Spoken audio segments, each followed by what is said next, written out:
Another Friday. I'm loving these Fridays with this new material that we're looking at. Isn't it entertaining, Merv?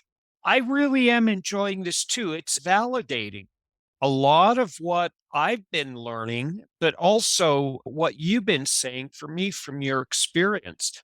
All of these topics that we're finding is more relevant to what we found is true to good project management.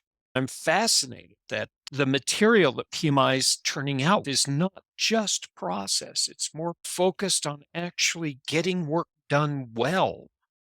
And I think that's what's resonating with me is that the items that you and I have been talking about for the last several weeks, actually, even last year, in terms of the more human centric approaches to how we manage projects, I was not there for the first part of my career. And I learned as I matured in my career, many of these things. So I'm almost feeling validated by the new Pinbox 7. It's Uh, funny. It really is funny because I read about a lot of people who are trying to find mastery in their skills. One of the guys I was listening today was Steve Pressfield. He wrote about how to get into the mindset of being a good writer, which is also getting to the humanity of the story. He said the mechanics and discipline create the space to create the depths where humanity and creativity occur. He said that you have to get into the tools, you have to get into the mechanisms of the writing style. That's where you find the real creativity. It seems for me that resonated because I'm like you. For the first 3 or 4 years of my life as a project manager, I was worried so much about getting the schedules right and yep. getting all the mechanics and getting the budget perfect. Then all of a sudden it was like, okay, that's secondary now. It's almost like you graduate to another level of performance. You start focusing on the real source of the project. Well, and as you start focusing on the real source of the project, not only is everyone enjoying themselves more, but you're really getting to the crux of what your customer wants. And that's what's beautiful. I think that may lead us into, I know you and I have spent some time on the last maybe 4 or 5 weeks on the principles and the domains. And one of the principles that also shows up in the domain section is tailoring. And it's got some common aspects across both of those sections of the body of knowledge. And I was thinking that maybe we should devote today's show just to tailoring. What do you think? That's perfect. That's what I was looking at because that is one point I was thinking about. You have to actually go through and determine what needs to change and what doesn't need to change. That's mechanical, but when you get into the actual thinking about tailoring, you have to meet the needs. When we start talking about needs, we're talking about the people, stakeholders, the team, and everybody involved in what the real purpose of the project is about. Which, by the way, also includes yourself as the project manager. Yes, yes, indeed. Yes. When I think of tailoring, I know in the old days, and I'm going to say in the old days in quotes, a lot of the tailoring we did was to manipulate process. Maybe we did the methodology slightly different on this project and it was based on process. But I think now more in terms of tailoring, it's less about the science and it's much more about the art as you become more experienced as a project manager. Yes. The section on tailoring in the seventh edition PMBOK speaks this. There's a customer centricity on tailoring, where again, it's the mindset that says this is not a deliverable that we're going to keep forever. It's somebody else's. And that's where the focus is. That's the principle of effectively engaging with stakeholders. It's also optimizing risk responses and all of those things. It's hitting in the appropriate application of what we've been doing for the needs of this special project. I read somewhere, maybe it was in the pinball, I read somewhere where it's described as the deliberate adaptation of things. So there's a mindfulness to what it is that you're doing. It's not a reaction to a certain event that happened in the project. It's a mindful forward thinking in terms of what you're going to select, what you're going to adjust in terms of the project factors so that you have more success. Because one of the things that I've often said, even on this podcast, but certainly in my blog posts, is that we cannot get into a cookie cutter mentality. Every client is not the same. Every project is not the same. Every team is not the same. And so tailoring just naturally fits. So, talking about this whole idea and attitude of tailoring, did you always approach projects as tailorable, or did you actually find a point where you say, huh, if I modify this, this makes it better? And the reason I'm asking this, Merv, is that a lot of my students almost need permission to make these small changes in the project to actually address things that are outside of good practice. I can see that because even in my earlier days, I think I've told you before that I used to work with a company that was highly respected in terms of its project management processes. We learned to be box tickers. And as long as we were ticking the right box and getting the right schedules and Gantt charts in front of our clients, we felt we were successful. So, like your students, if we were to veer off of that success, it felt wrong. I don't know how many times when I look back on some of those projects, how many wasteful efforts I did just because I followed the process and didn't think in terms of the alignment that you were talking about. And so the question you asked me was, no, I didn't always tailor, but as I matured as a project manager and tried different things, maybe it's this way, applied common sense to some of the things I was seeing, suddenly tailoring just happened to be part of what I did. That was my experience too. It was when I stopped focusing on the project details. I felt confident enough in my skills in managing the project. And I learned that there's this whole world around the project that I have to account for. The organization. If I want to do projects this way because I know and I learned it that way, but the organization needs it another way. Or maybe the stakeholders are not ready for my approach to project management. No matter how I push them, it's not going to make it better. Well, that's true. I think when the bubble went off in my head, you can have that little cartoon bubble that says, this makes sense. I remember I was working with a group of end users who I brought in as from their day-to-day work positions into this thing called user acceptance testing. Well, they had no idea. Testing to them was you bang away on a keyboard, and if something breaks, you report it. If it doesn't break, it's fine. That was their idea of testing. So the whole idea of creating a process to, first of all, write your scripts and then execute the scripts and measure how you're doing against the success of those scripts was a new thing. Now, here's what I learned. I could teach them the process, but if I didn't teach them the why behind why they were doing things, the process was just some cookie cutter approach. The minute they understood why, and here's where I tailored the whole approach to them as the execution people for UAT, when I tailored it with them in mind, success happened. Isn't that neat? When people have a purpose in something, they're directly more engaged in it. Wow. The tailoring is not necessarily just changing the work, it's also changing the mindset about how you approach the work and present the work to others. It is. And back to the whole human centric approach. I think the minute you start thinking of stakeholder, team, and yourself, tailoring makes a lot more sense than just going to a guidebook and saying, what's my next step? I don't want anybody, especially our younger project managers who are eating this up. I just know they are. I don't want anybody to walk away from here and think that tailoring just means I can take some shortcuts. No, take shortcuts where it makes sense. But no, tailoring is not an excuse to take shortcuts in the process. Yeah, I like the terminology and the definition that you were looking at. Deliberate adaptation, more suitable for the given environment and work ahead. So it doesn't mean skirting process and it doesn't mean just getting rid of things. It means adaptation, appropriate change, and it's making things better. It's not throwing away status quo, it's making it better. Well, and it can apply to almost any aspect. I was thinking about this. I think best in terms of example. That's what makes it work for me. So let's say I'm doing a project that's government oriented, and government has a lot of process and a lot of reporting requirements.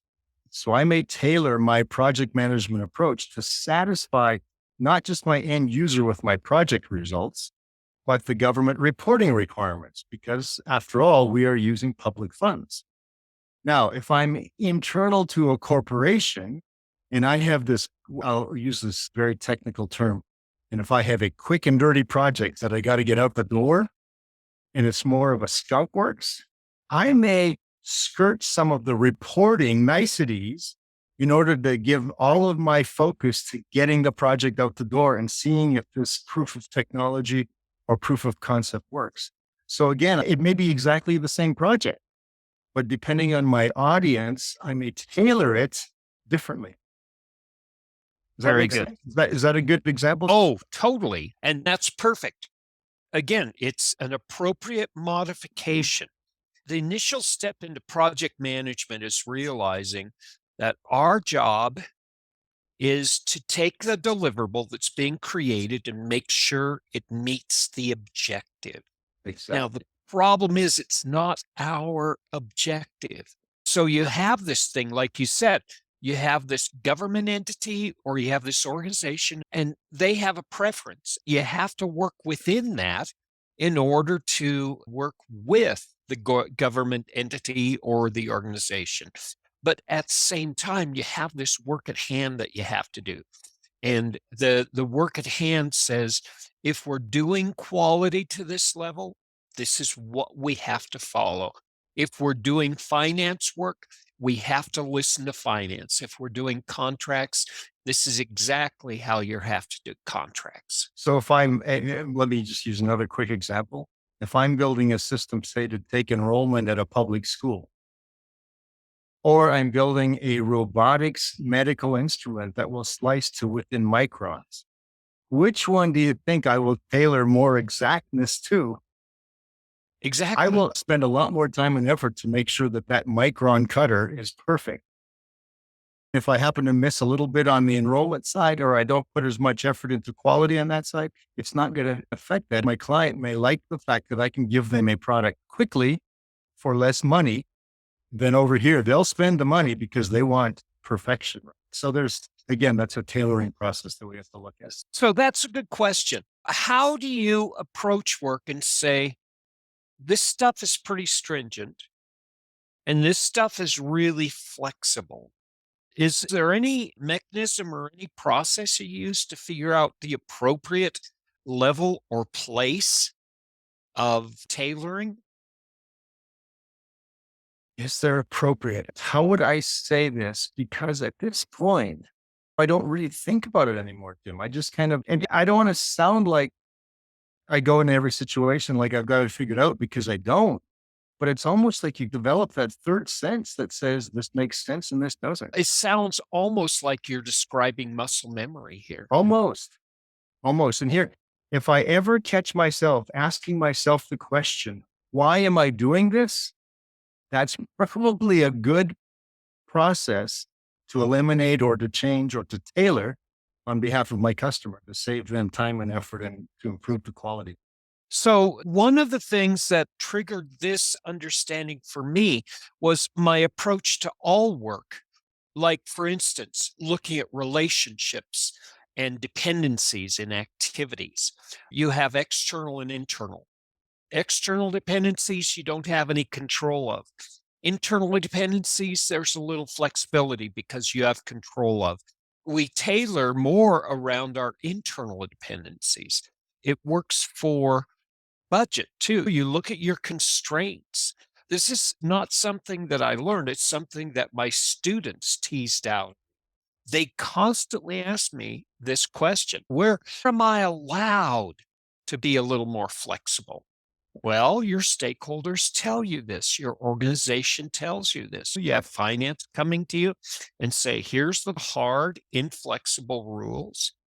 And within that, you can actually modify based on what they are not telling you. But it's your job to actually test that flexibility. Oh, that's a good concept to test that flexibility because a lot of times they will tell you if your testing is, and again, it comes with the risk adverse versus risk tolerant organizations that you may be working for. They will definitely let you know what your leeway is. I had a boss who used to ask the question. I'd come to him with an issue and he would say, how does this advance the project? Or does this advance the project? If ever I put that kind of thinking into my decision making, it made it much easier to know where to start the tailoring or where I actually could tailor. That's interesting because I actually stumbled on this mechanism myself. It was looking at change. And that's what tailoring is. It's modification, it's change, right? How do I know whether or not to accept a change request? I used this little measuring stick called necessary, and I broke necessary into two pieces. Number one, does it ensure project success? Does it improve the project? Or number two, does it minimize failure? Yeah. Using that mindset, that actually helped me look at appropriate changes and only the changes that this project needs, then rejecting the inappropriate changes. We can actually use that in tailoring where we say, here's the flexibility of the project. Here's the inflexibility of the project. This is where we can modify. But I had a colleague years ago who would tell me within the constraints that we're working under as project managers, he would often say, we could have it faster or better or cheaper. You can pick two of those, but you can't have all three. The customer would say, I don't get it. It says, well, if you wanted faster and better, it won't be cheap. If you wanted faster and cheaper, it won't be better. If you wanted better and cheaper, it won't be faster. The customer would look at him and go, wow, that makes a lot of sense. Okay, I have some extra money, make it better. So it worked. I mean, it worked in those situations. So it's not only in the mind of the project manager, it behooves us to actually communicate this and share this knowledge and almost train our stakeholders in this type of a mindset too.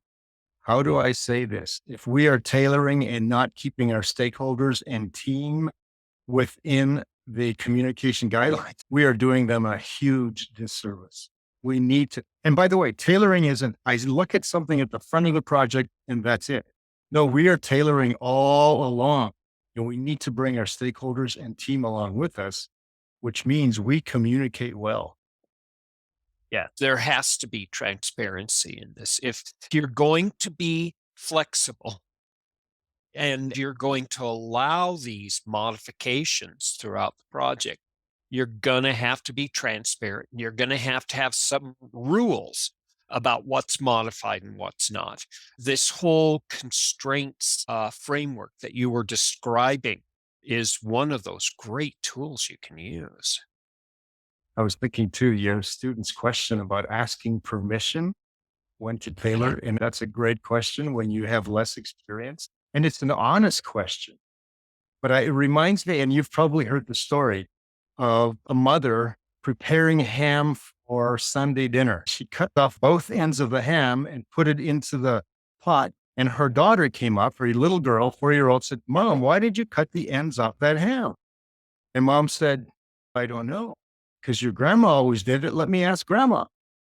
So they called grandma up and they said, Grandma, why did you always cut the ends off the ham when you made Sunday dinner? And she said, because my pot was too small. I had to make it fit the pot. Now, I say that story because a lot of the young project managers who are asking permission if they can tailor come from organizations whose motto is, that's the way we've always done it. And that is commonly known as status quo. Yeah. It's part of culture and it's part of being part of the group. The question is, and this is what I struggle with even today, and I'll probably struggle with it because it's just part of human. When do I push against status quo and when do I not? A lot of project managers and I have had these discussions Yeah. because this will, number one, give you an opportunity to show the organization to do things better. At the same time, if you're pushing in the wrong manner, in the wrong place, it'll create an adversary of your organization. This is where true art is necessary. I advise a lot of my mentees that this is something to bring up in a conversation way before you start taking action. Exactly. And have your facts and figures there. Oh, Even on the yeah. plane, but make sure you have the logic behind it in terms of why you think it will benefit. In consulting, we used to call the negative aspect of what you just described a CLM. You never wanted to commit a CLM, which in our parlance is a career limiting move. We never wanted to commit. If you go off on your own and make some huge tailoring change that is not sanctioned by your project manager or your stakeholder, not that it wouldn't be if they understood it, but if you just make that change, that could be a huge career limiting. And that's why I advise formal change management for every project.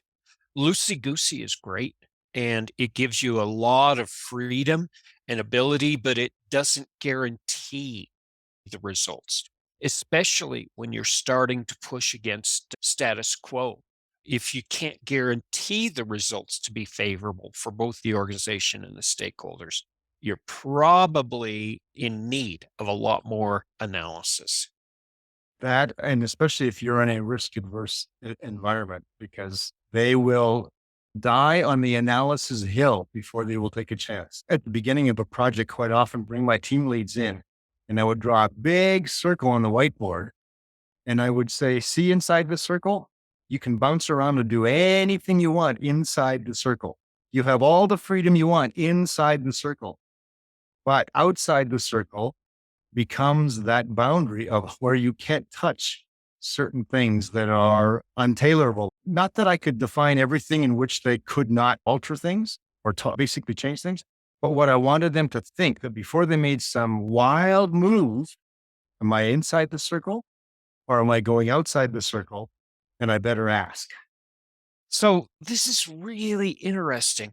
You're actually creating a very structured approach to modifications, allowing for this freedom in certain areas. Would you recommend a formal approach to tailoring?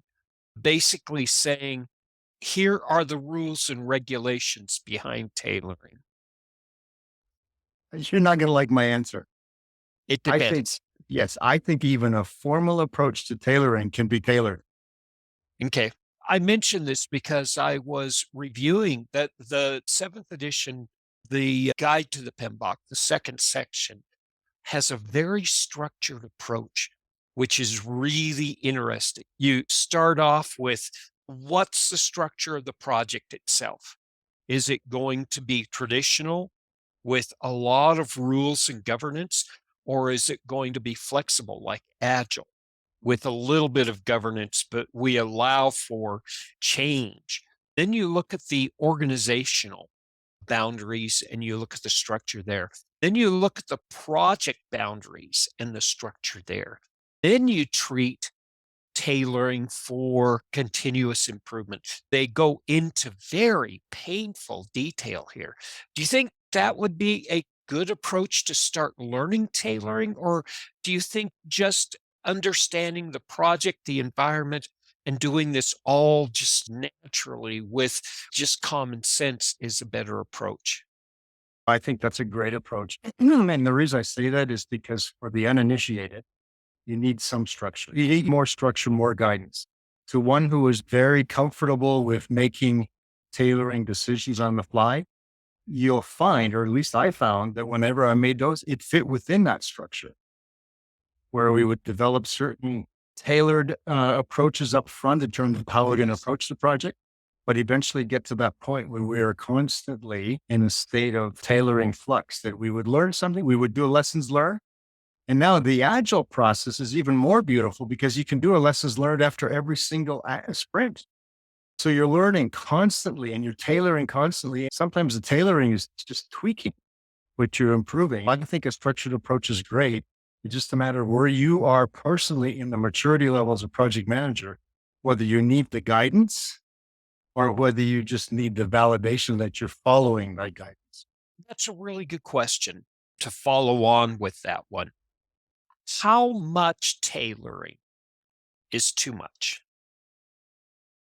Oh, again, I'm going to give you a consulting answer. It depends. It depends on the risk tolerance. If you've got a risk adverse, and I've mentioned this before in this podcast, if you have a risk adverse client, anything that fluctuates from their chosen methodology could be too much. I like what one of your supervisors gave you early on.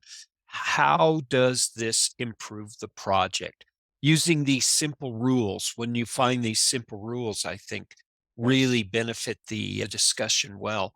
All of a sudden, you have those guidelines. It's almost like what we were talking about a few minutes ago with this life cycle, very formal structure, or like a bicycle when you have training wheels.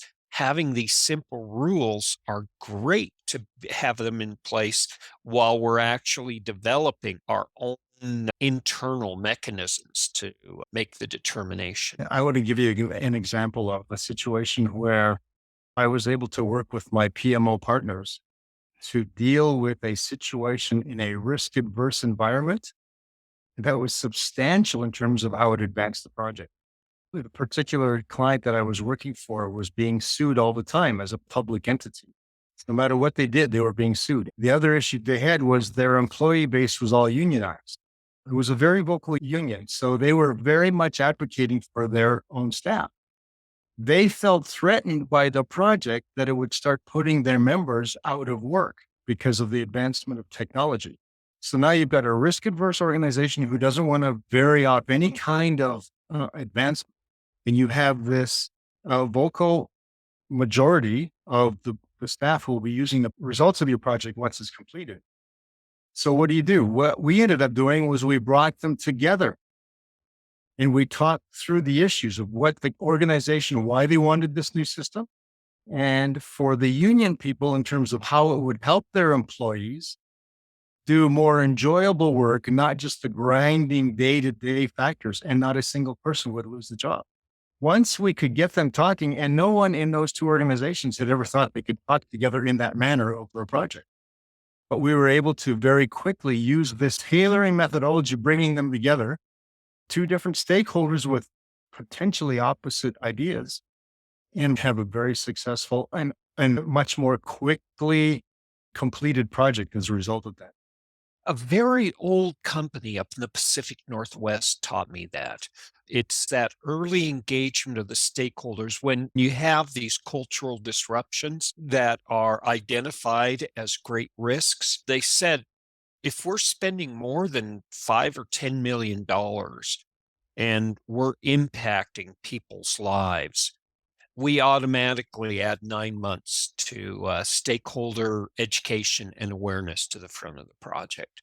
They actually showed us their strategy of they commonly had these spring picnics. Everybody knew they had the picnic and we're going to talk about some things that are going to upset work. It was the executives, not just up on a stage, but sitting down over potato salad and chicken legs with the family members and saying, this is what's happening with a data center. It seems like a foregone conclusion when you're with IT of centralizing and standardizing data. But you talk to admins and you talk to business owners, and they've had their data personally right by their feet. There's a lot of sense of ownership of that. So they took a very personal, very humanistic approach to this. We're going through a major change. And here are the things why we have to do it. But here are the things that you have an opportunity to help us do it the right way. Did you notice what we've been doing this last few minutes? Oh, because I think when people come on to a topic like tailoring, they keep thinking, how am I going to tweak my methodology? How am I going to tweak my metrics? But what you and I are talking about is how are we going to tweak mindsets? How are we going to tweak understanding? How are we going to tweak training so that people understand and approach the project all from a single viewpoint? It's not about the mechanics. No. It really is not. The mechanics are a foregone conclusion. Like I said earlier with my friend, Mr. Pressfield, I'm going to be studying him more. So the mechanics and discipline are what create the playground. They're what set up the chessboard. Yeah. And what we're talking about is doing the work once the chessboard is set up. That's all that the schedule and the budget and the risk and the quality and the contracts do. They create the structure so we can bring the people together and do the work. The real work is the people interacting, and everything else is the frame around it. I still remember some time ago, I worked for an organization when I was in corporate. And I remember, you probably remember this, the old days of you had certain number of sick days, certain number of vacation days, a certain number of federal and state holidays, right? Those were kind of sacrosanct. They were part of your contract. Well, if you were like me, you never hardly took a sick day in your entire career because you just wanted to be at work and wanted to keep things going. But here's what's interesting. We had people on the project who said, I'm entitled to 1 sick day a month, 2 sick days a month, whatever it was. You could count on them taking their 1 or 2 days a month. You could count on it. So what the corporation did at one point was they combined sick days, vacation days, et cetera, into a pool and saying you can take up to this many days off. And we're not even asking why. You can take a child on a trip. You can do whatever you want. It's amazing how, as a result of that freedom and the rules that went away, we tailored just that one little corporate policy. Suddenly we had fewer days off by people because they had the freedom to take them off or not take them off. So it's almost psychological, but it was tailored. It was a mindset that was tailored to accept the fact that they were now responsible for their own behavior at work. And they felt like they weren't missing out if they didn't take a sick day. They were allowed to make their own decisions. They were allowed autonomy. This is what's needed. And if you give them that, the responsibility and accountability comes along with it as a package. This is the beautiful thing. We think that if we control with structure, it'll make things better, but it isn't. It's that giving the people the participation. I remember a business case I studied in my graduate work on this. Certain cultural environments would pool their employees' healthcare and vacation. And when one person was really sick and other people had a little flexibility, they'd actually contribute to that person's pool. And so they became much more team oriented that way, right? Do you remember Lee Iacocca? Oh, yeah. I mean, who could forget Lee? This guy amazed me. And again, I'm going to give an anecdote about Lee Iacocca that I learned from one of my graduate school courses. I'm hoping it's true, but if it's not, the point is still made. He was in a race to get it may have been the convertible Mustang. I may have that right or wrong, but let's just say it was the convertible Mustang. He wanted to get something out there before the competition got something out there and blew the doors off of Ford at that point. Right. So he had all of his engineers coming up with all of these ideas with regard to this convertible Mustang. It was going to take 9 months and 12 months. Lee called his engineers into his office and said, you're not understanding the concept. Go get a Mustang, get a saw, and cut the darn top off.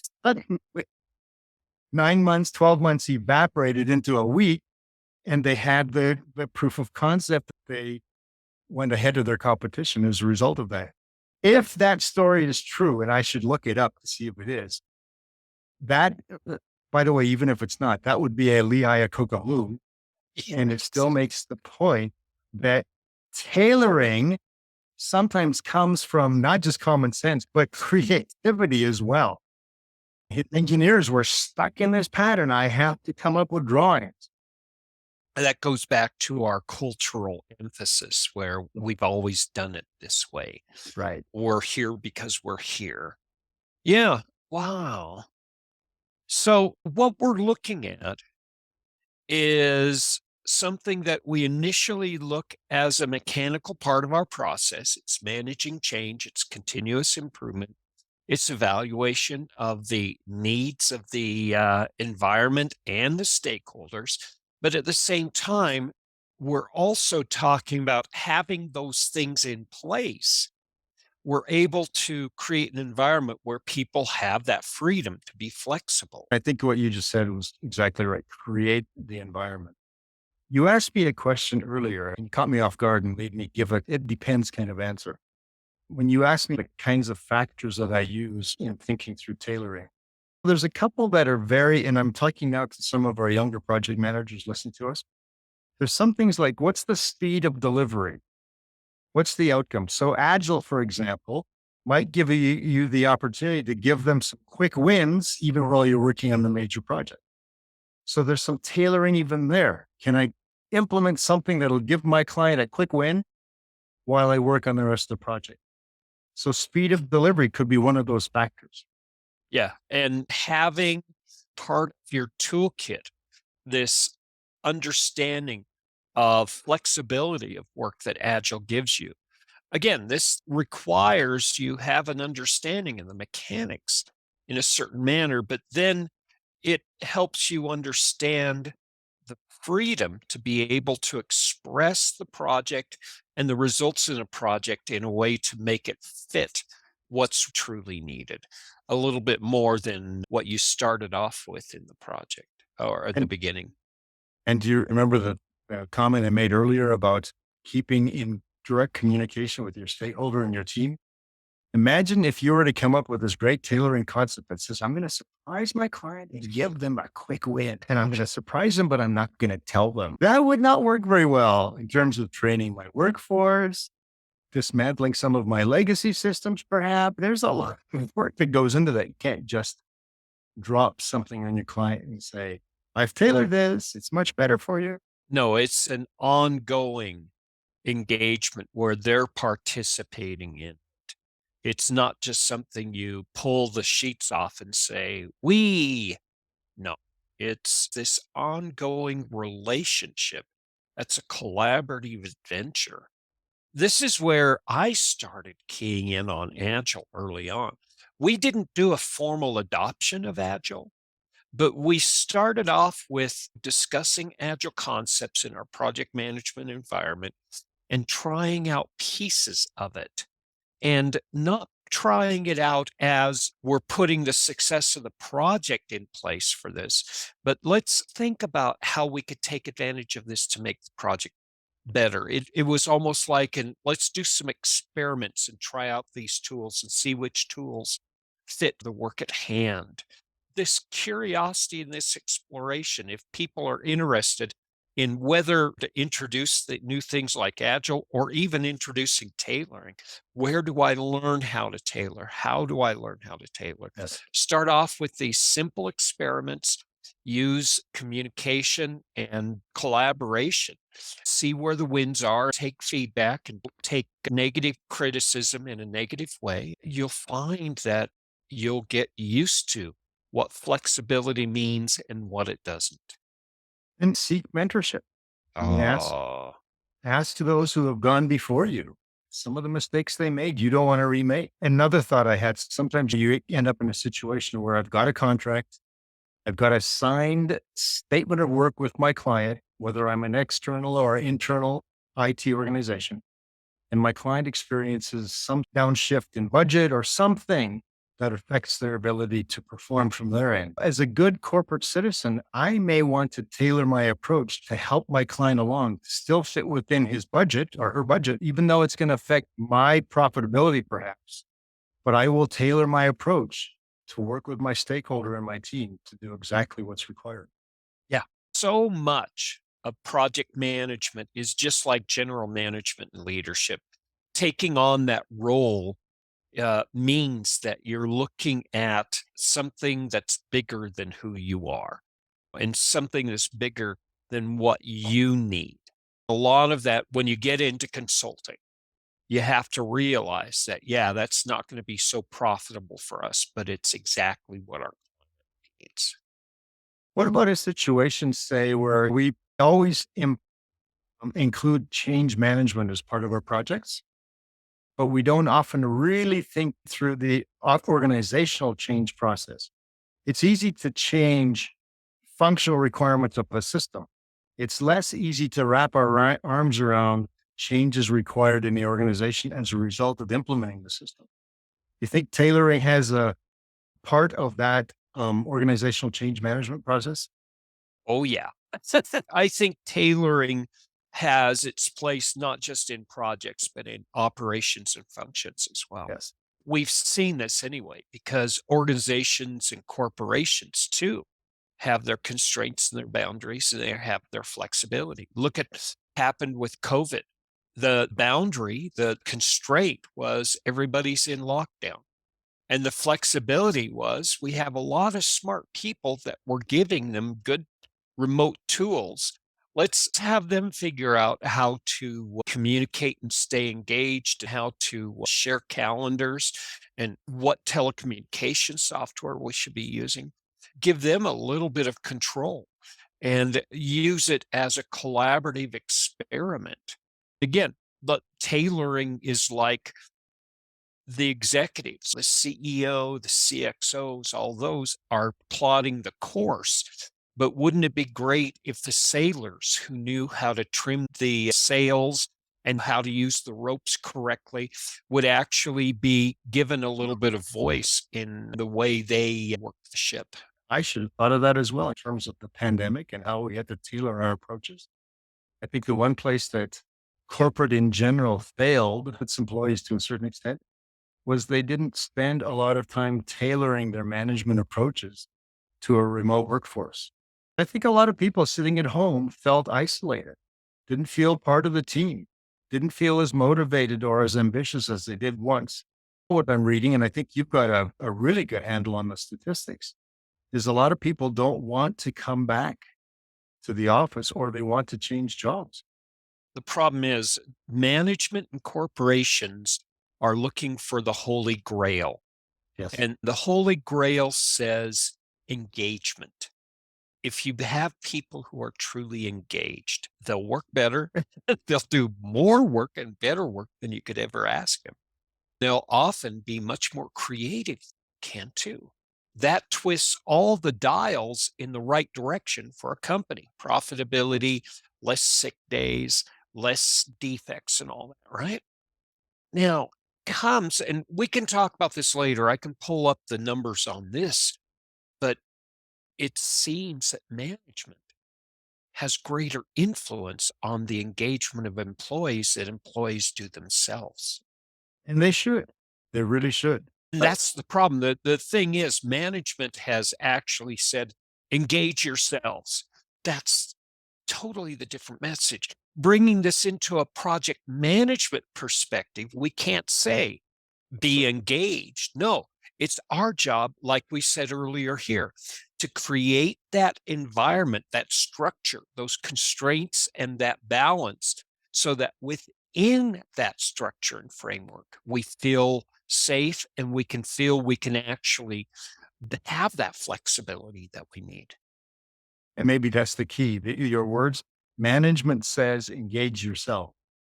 Leadership would say, let's get engaged together. What can I do? Right. What can I do? Yeah. What can I do? It's observing your remote workers haven't checked in and you don't see their contributions on a regular basis and say, what's going on here? Not like you're doing something wrong, but I'm curious.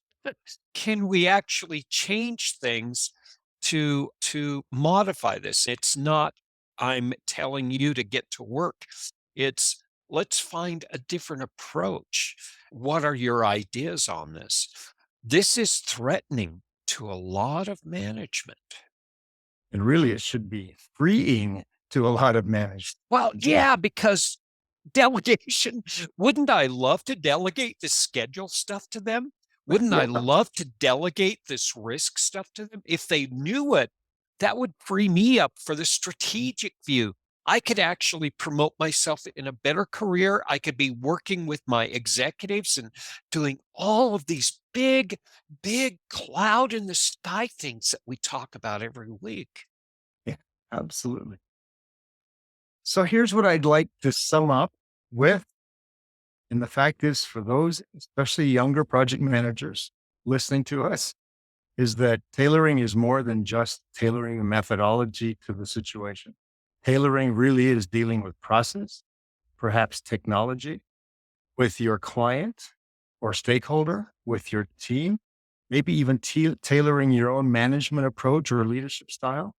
Tailoring is a big piece of what we do as project managers. And Tim, I think we have exhausted all of those areas that I just summarized. Yeah, I think we did a good job.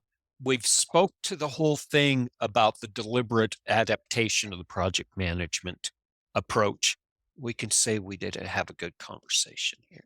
And along with that deliberate adaptation, having a mindful approach to what it is that we're doing in our tailoring approach. Very good. Well, Yeah. thank you for that. So So where are you this week?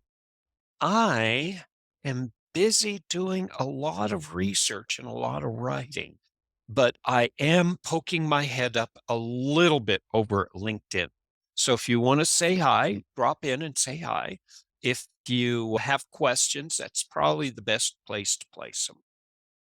And Yeah, for you? pretty much the same thing. I'm probably doing less creativity on LinkedIn these days because of my client responsibilities, but I am out on LinkedIn watching, learning, listening, and that's so I'm always out there. And LinkedIn is just a great place to connect and to share ideas and to be able to comment on each other. So when you see this pop up as a YouTube or as a podcast, feel free, whether it's through LinkedIn or through the YouTube or through the podcast, to enter your comments. Give us your yays and your nays in terms of what you liked or what you think we could have done better on this project, and just offer us your comments. That's very good.